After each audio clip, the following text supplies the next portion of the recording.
Good Saturday morning to you, and welcome to On the Mark with Mark Papa, along with Mark. I'm Gary Byron. Mark is with Financial Resources Group. You can find them online at www.frplan, that's frplan.com.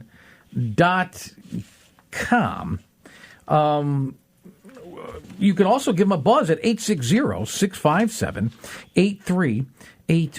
By the way, when you go onto his website, there is a link there that'll take you to YouTube, because he's got his own YouTube channel. This is really cool. Let me tell you why. But first, let me give you, in case you just go directly to YouTube. This is what I want you to type into the search field: Mark, M-A-R-K, Papa, P-A-P-P-A 5207. Mark Papa 5207. So that's really, really, really cool. So that way, in case you missed this show or come in halfway through it, or you want to listen to some of the previous shows, you'll be able to do that. And again, that phone number is 860-657-8380. Now, Mark Papa is an investment advisor representative of Financial Resources Group, LLC, a registered investment advisor. This show is for informational purposes only and is not an offer to buy or sell securities or investment advice.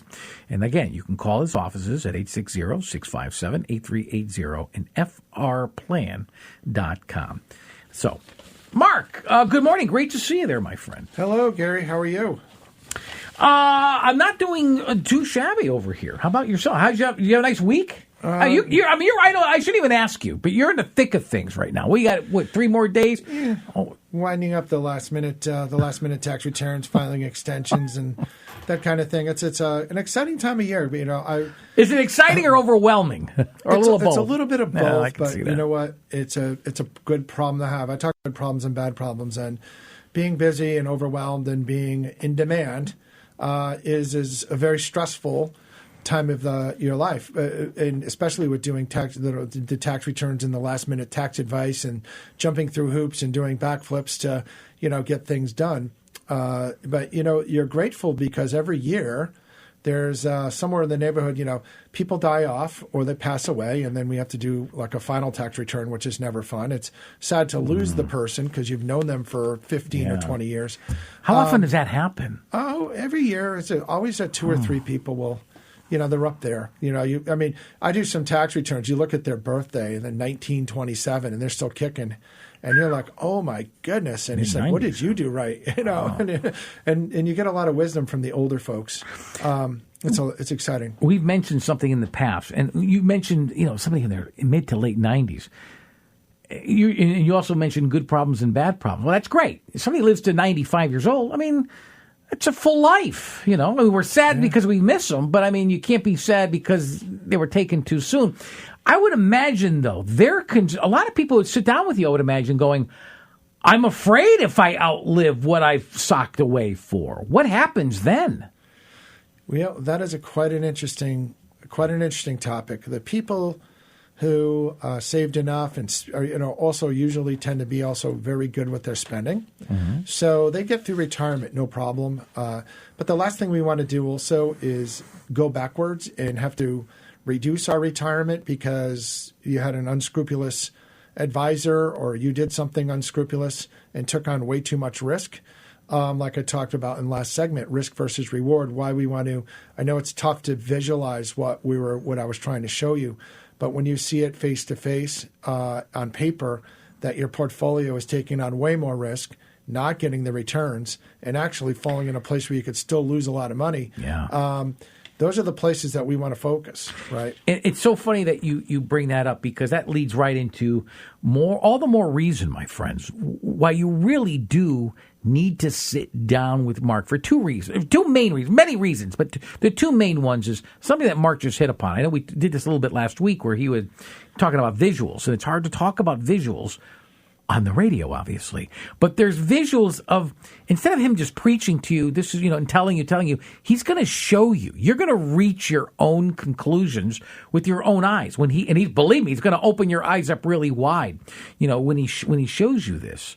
The other reason why I think it's imperative, my friends, that you sit down with Mark personally is that it's customized. Let me listen. We talk very generally on the radio because everybody's situation is unique to themselves. So in order for Mark to sit down and customize something around you, he needs to know you, your goals, and your financial situation. All the more reason. That's why I mentioned the phone number a number of times. Not to mention the fact that you'll get a $100 gift card just for sitting down and doing his checklist. But I just wanted to just kind of put that plug in really quickly. I don't think you do it enough. They really... There's only so much info they're going to get from this show, and I want them to continue to get it. But to apply it to them, right? They really do need to sit down with you. Well, I mean, Gary, it's like the custom suit, the one-size-fits-all suit. Some places you go, it's one-size-fits-all. Yeah, I like those. But, and a lot of my competition is advertising that they customize and things to them. But, how many pins are you using for the customization of the suit? Using 5, 6 pins. I'm using 21 pins. It's a great analogy, though. Okay, There's 21 pins that make your dress fit you perfect. There's 21 pins to make your gown, and there's 21 pins to make that suit make you look like a million, like a movie star. And then there's the free guy at the local suit shop that you go to that puts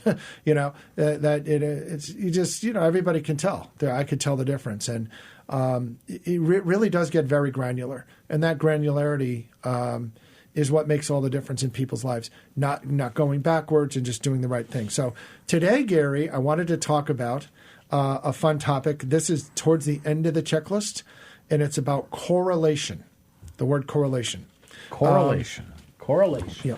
So we talk about correlation, and if you wanted to take a look at what that looks like. Here we go. Correlation. Okay. Or how about risk versus reward? Yeah. So risk versus reward is very similar to correlation.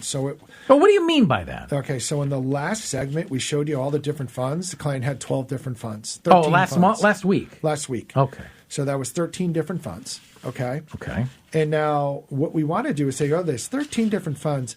We want to know how are those funds related to each other. So if I'm going to build a diversified portfolio, I'm going to put 13 different funds in. And should all those funds be doing the same thing, or should they be different? I would imagine they should be doing different things. They should be doing different things, right? I mean, these quizzes he gives me, I tell you, my friends. Well, Gary, I could do it with you because you kind of get it. So, but let's thanks talk about, to you, actually. Yes. Yeah. And let's talk about the big picture. Is diversification a good thing or a bad thing? What do we want? You want a diverse portfolio. We talk about that all the time. Yeah, diversification is king. And I can remember back when I first started in this business in 1996, that those go-go 90s with the dot-com bubble, and people forgot about diversification. They threw it out the window, totally forgot about it, and everyone was buying technology stocks. And one of the reasons we do things differently at our firm is there's a guy by the Dr. Jeremy Siegel, who's a Wharton professor. He's also consultant to Wisdom Tree Investments. And Dr. Siegel was a huge Vanguard fan. He's like, I just want to buy the S&P 500. I just want to buy Vanguard. And in 2000, he was trying to figure out how to diversify his portfolio. And he was struggling. And this is a mathematical, this guy knows his stuff. He's written Stocks for the Long Run. Brilliant man. I've met him personally. I have a couple books signed by him. But let me break this down. He couldn't diversify his portfolio because it was so heavy in tech stocks. Okay? And no different during the financial crisis, the S&P 500 was very heavily weighted in bank stocks, right? Because they were all making tons of money on mortgages and doing. So my point is, we want to make sure that anytime we're investing anybody's money, that their funds are actually diversified, that their funds don't all own the same stocks. Okay. And what we find is, if you look at, I gave you the correlation matrix. Okay, it's a visual. We go through this correlation matrix to see which one of these funds, Gary, how they act amongst each other. Okay, so I'm going to make a quick example of defining correlation. Is pretty simple. If I have two things that are 100% correlated, are they 100% alike or different? 100% correlated. Yeah. They are alike. They're alike, right? Yeah. So that means if the market goes up, what are those funds going to do? They're going to make money. They're going to make money, right? And if one is equally 100% correlated and the market goes up, they're both going to do Make money. Make money. Now, let's look at the downside. If two funds are 100% correlated and the market goes down. Well, that's not a good thing. Not a good thing. What's going to happen to the money? You lost a lot of money. You lost a lot of money, right? So you have your whole portfolio either going way up or going way down. Which is all the reason why you should diversify. Exactly. And diversification, because, if anybody who says they can predict when and what interest rates are going to do, or what oil's going to do tomorrow, or what's going to happen with tariffs, or anyone who sits down and says they can predict the future or get you out of the market at the right time is pulling your what at the end of the day? Yeah. Right? Pulling your leg. No one can do it. So the only way around that is to make sure that we have funds that are doing the same thing or some funds that are doing things a little bit differently. You want things doing differently. A little differently. Yeah. Okay. Yep. Gotcha. So I'm just... why? Do you think people aren't aware of the risk that they're taking? Well, again, so what I brought to the studio again is just an example from our friends Morningstar again, because we like first party or third party, right? Third party is unbiased. Mm-hmm. And I took a portfolio of a prospect who came in and had all these different funds. There's Federated, there's Fidelity, Franklin, Invesco, Janus, NVIT, SCI, Templeton, all a mixed bag of funds, 13 different ones. And then what you do is we take this correlation matrix and they assign a color, okay? And they assign dark blue, and if it's dark blue, it means it's more alike, okay? Mm-hmm. And then that goes down, and if it's light blue, it's a little less alike, and then gray, it's kind of alike, middle of the road. But then they have this moderately negative, which is kind of like a light orange, and then a dark orange, which is highly negative. So you want things in your portfolio that are negatively correlated as well as correlated, because what happens is that negative correlation is going to protect you. Let's say if gold goes up, you'll make money. So we have a little bit of gold in the portfolio. You're going to have a little bit of oil in your portfolio. You're going to have a little bit of technology. You're going to have healthcare, consumer staples. You're going to have a whole bunch of stuff. But the problem is, in this case, there were 13 different funds. And Gary, you're looking at this, and again, it's hard to visualize this as a person. Is there any yellow or orange in this client's portfolio? No. And does that mean that they're highly diversified, or is their entire portfolio doing the same thing? Right. So what we want to make sure is anybody who comes to us and makes sure that their portfolio is not doing all the same things. Right. Okay? Because if two things are doing the same thing and the market goes down, guess what's happening to your entire nest egg? Well, you're gonna lose it. You're going to lose it, right? Yeah, we don't want that to happen. No, not at all. That's why you got to go see Mark Pop. Yeah, exactly. And what we'll ask people is, did you tell your advisor you wanted to be diversified, or you wanted to not be diversified? And they'll be like, well, gee, we said diversification. And I'll show them, well, are you diversified? And they're like, well, no, not at all. And we'll ask them, well, if all your funds are doing the same thing, couldn't you just bought one fund instead of all these 13? And they'll tell us, yeah, we could have. And we'll ask them, why do you think your advisor had to put in 13 different funds? Because I said, how many people are going to pay their advisor to put them in one fund and sit on that? How many people are going to say, oh, yeah, this is, I want, none, right? No one. It'd be crazy. It'd be crazy. Yeah. They could just do that on their own. So then I'll ask them, so why do you think you have so many different funds, but they're all doing the same thing? Mm-hmm. And then, so the conversation definitely does not go in favor of their guy if that's what's happening. So that's why we focus so much on correlation and making sure your client is diversified. So the way to do that also, Gary, there's another report that we run. It's called the overlap report. Okay? Mm-hmm. And the overlap report, see these 13 different funds here? We're going to get all the holdings of every one of those funds. We're going to find out which one of those funds also owns the same stock. So, for example, many of these funds, a good chunk of them can own Microsoft. A good chunk of them can own Intel, NVIDIA, Meta, Facebook, Google. And what we do is we say, gee, well, you have 4 different funds that all own Google, and 4 different funds that all own Meta, and 4 different funds that all own Microsoft.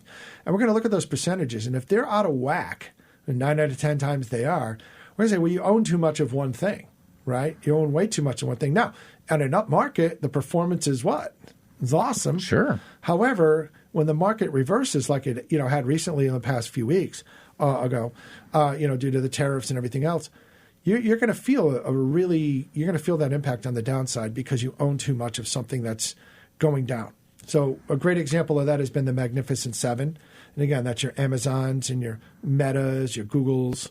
The tech stocks. NVIDIA. They make up a huge, huge percentage of the S&P 500. So if you just own the S&P 500, you own 500 stocks. But the unfortunate part is about 30% of the total is 7 stocks. What happened recently is those stocks have sold off for a lot of different reasons. You had DeepSeek AI, the Chinese AI engine. That kind of scared the AI trade in the United States, thinking if they can do it better, cheaper, faster, people aren't going to need to buy as many NVIDIA chips. And it turns out it's the opposite happening. What that does is it increases access to AI and AI needs, and it's because it's less cost.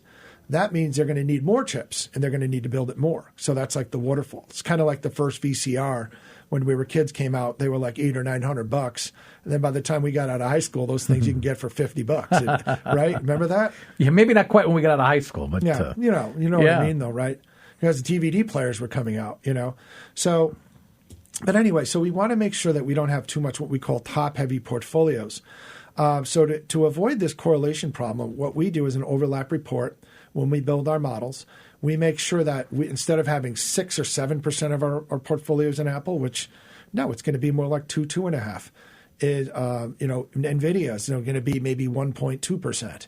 We don't have it at 6 or 7 or 5 or 6 because that's a top-heavy portfolio. So going back to Dr. Siegel's point, he came out and created new types of exchange-traded funds back in 2004, 2005, I think launched in 2006, that take that top-heavy portfolio and shrink it.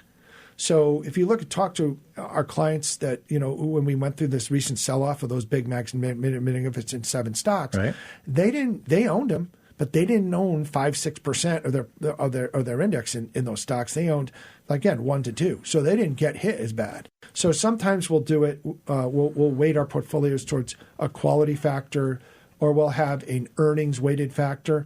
And all that really does is essentially help smooth out the ride and take away that top-heavy risk of the portfolio. So that's unfortunately the problem with a lot of mutual funds is that they all they're basically closet indexers. They're basically trying to beat the index. So most of them look like the S&P 500.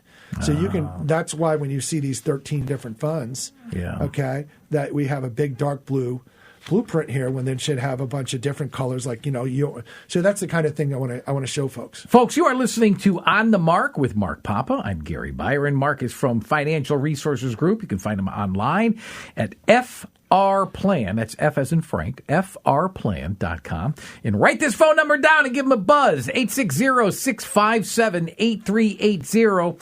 Make that consultation with him. Okay, it's not going to cost you anything. Matter of fact, it's going to probably put more money in your pocket. 860-657-8380. And now, if you missed that, I'll repeat it more towards the end of the show. What is a scatter plot? Well, a scatter plot is basically that's for our risk reward segment, and the scatter plot basically puts your stocks on a big chart. And in the middle is the S&P 500, and then we put all your portfolio is a bunch of little dots. Each one of your funds is a little dot, and we want to compare each one of those dots to what their index is. So that's what you showed last week, I think. Right. So let's say you have an emerging markets fund on that black line. Okay. There's a risk for your average emerging markets fund, and then there's a reward for your average emerging markets fund, and you ultimately want to make sure that you're doing as good as that risk that emerging markets index, because you can get that for pennies on the dollar. So one of the other things I'll bring up is in our model portfolios, Gary, that we are extremely conscious of fees. So we understand that you have to pay money for good things. So in certain cases, you might pay like 0.006% as an annual fee for some of your funds. And sometimes you pay a little bit more because it's like an overseas fund or like, for example, one of the funds we have hedges currency. So if you want to, I'll say this as an example. You want to have a fund, you want some exposure to Europe. If you look at this year, so far Europe had a very good run. People were afraid of tariffs. people were saying Europe had better value. And yes, let's face it, the United States market was overvalued. And it sold off, right? And, we all know it's going to come back and correct and whatever. But Europe did very, very well. What you have to be conscious of is if the dollar, you can make, let's say you make 10% on your European trades with U.S. dollars because you bought with U.S. dollars, and now all of a sudden the dollar gets weak. Let's say the dollar sells off by 3%. You're only net negative. You're only netting 7 because you bought it in dollars at a high when dollars were higher. So what we do is we make sure, or I use with clients, I'll say, oh, have you ever traveled to Europe? And they said, sure. So I said, what's the best time to travel to Europe? When the dollar's strong and the euro's weak? And they'll tell me, oh, it's when the dollar's strong. And I'll say, yeah, what would happen is all of a sudden you get to Europe and your dollar got weak again and you need to exchange your currency. Oh, it's going to cost us more. So we always make sure that if anytime we're doing overseas investing, that we're also conscious of hedging the currency, okay, for that simple reason. And the same thing goes for interest rates. Remember I talked about interest rate risk before when we build our models? In order to get the proper correlation, quote unquote, making sure that our portfolio is balanced so that it isn't all this dark blue and we have some, other different colors, and we make sure that we don't take that big hit, when the boat starts rocking and the seas get choppy. We're also making sure that we're hedging our interest rate risk as well. Because remember I talked to you last time about how bad bonds can take a hit. Oh, yeah. Not a couple shows ago, yeah. So what we do is we make sure a piece of our bond portfolio has that hedge on it as well, so that when interest rates rise or fall, you're not getting a big hit. You're actually buffering the blow, okay? And that's how we do it. And now one other thing I'll bring up, Gary, is we manage all of our money in-house. So it's my partner, Richard, and we also have another gentleman who's a professor. His name is, I'll just use his first name, Dave, at Central. He's an economics professor and has a very strong background, and he's a really good Fed watcher. So the Federal Reserve is obviously the body that controls interest rates and monetary policy and those type of things, except for simple terms. And we watch them very, very closely to see what we think interest rate policy is going to be. And you can basically say to yourself, we know that the trend is eventually down right now, but we don't know what's going to happen with the economy, based on some of the tariff policies and things like that. So we want to position ourselves to, again, hedge our bets and not go too far into the future and bet that rates are coming down. So that's another area that we focus on. Let's make sure that we're not, put too much bias towards our portfolio towards a rate cut. So we take half of our bond portfolio, and mostly is very short term. But anything that would have that long-term exposure that will benefit from a big rate cut is hedged also. So a piece of it is hedged and a piece of it's unhedged so that we can benefit when it happens. But we're just waiting for waiting for it to eventually happen. We know it is. We just don't know when. So we're always hedging our bets when we put our clients together. And what that does is it keeps our clients in the market. And people panic at the headlines, and then they look at their statements and they're like, oh, it's not so bad. And so we don't get a lot of those calls. We always have our nervous Nellies, but because of the way we run things, making sure, A, clients are diversified, B, their checklists and understanding what they actually have. When you explain this to people, I would imagine initially it goes over their head. So do you take the time and give it to them on a fifth grade level? At this level, yeah, even listening to this show, you're probably confused. But when I sit you down and I go point for point and I show you, each fund and I ask you how much, is boxed, this fund here, how much alike is this one and how much alike one and so on. And they're like, oh, that's 80% alike. And that one's 70% alike. That's 88% alike. And that's, this one here is 93% alike. And we go through each and every fund. But at a certain point, they just get disgusted. And they're like, okay, well, it gets overwhelming. It gets confusing and overwhelming. Yeah, this makes it unconfusing. Okay. This makes it unequivocally. There's no way that you can't, based on the way we handle this, there's no way that you can't possibly understand it. Because not everybody speaks your lingo. That's just what makes the world go round. That's why you do what you do and they do other things. So you have to, I would imagine you have to explain it to them in layman's terms. We do it in a plain language way. Good. And we'll ask, we'll basically ask them, so Fund 1 and Fund 2, how much alike is that? And I point, okay, that's 0.86. So I'll say, well, anything over 50% is a lot alike or not alike. And they'll say, well, it's a lot alike. And how diversified is your portfolio? They'll be like, well, everything's doing the same thing. I'm not diversified at all. And then I dig in and I start. Yeah, it's a lot different when they're realizing things themselves rather than you telling them. Anything I say isn't true. Yeah, right, exactly. They don't know you. No, who am I? Who am I to tell? You're just a salesman. And who am I to tell anybody? Right. It's better when it comes from them because anything I say is worthless. But that's what I think I would imagine people like about your style. You're pointing it out to them. They're discovering this on their own with their own eyes. Yeah, and if I just point it out to them, they're just going to go back to their guy and yell at them. And then the guy's going to go, oops, I'm sorry. Let me fix that for you. Must have been a bad day. And then I'm out of the picture. But if I get them to tell me, 21 times that their guy is basically, doing things for his benefit and not theirs, guess what's going to happen to that advisor? Yeah. And I'm not afraid to do that to advisors that are like that because they don't deserve those clients. There's a lot of good advisors out there that do, who are really, really good, and I talk to all the time. And we compare notes. It wasn't too long ago, actually, we had an advisor that was on his game, and he had his client come to me. And I did his taxes, and he was a referral from another client.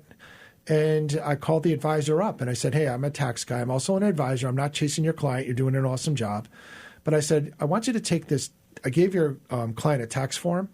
And what it was is the amount of losses he had to carry over for the next year. So he had like $12,000 that he could use for the next year. And there was this mutual fund in there that cost him like an $11,000 capital gain. I said, why don't you take this $12,000, put it against that mutual fund and start selling those shares because you're just causing tax problems for your client. Yeah. He loved the idea, and he went and did it. Folks, if you'd like more information on Mark, on Financial Resources Group, like I said, they're located in Glastonbury. Why don't you head on to the website? It's www.frplan.com. And by the way, you can hook up right to YouTube and go to Mark's YouTube channel right from frplan.com. And although if you go to YouTube, just type in Mark Papa, MarkPappa 5207. That'll be really cool. How about just scheduling the consultation firsthand? Sit down and meet with him in person. 30, 40 minutes, 860-657-8380. Once again, it is 860-657-8380. For Mark Papa, I'm Gary Byron. Thank you so much for listening to On the Mark with Mark Papa. Until next weekend, have a good one, everybody. So long.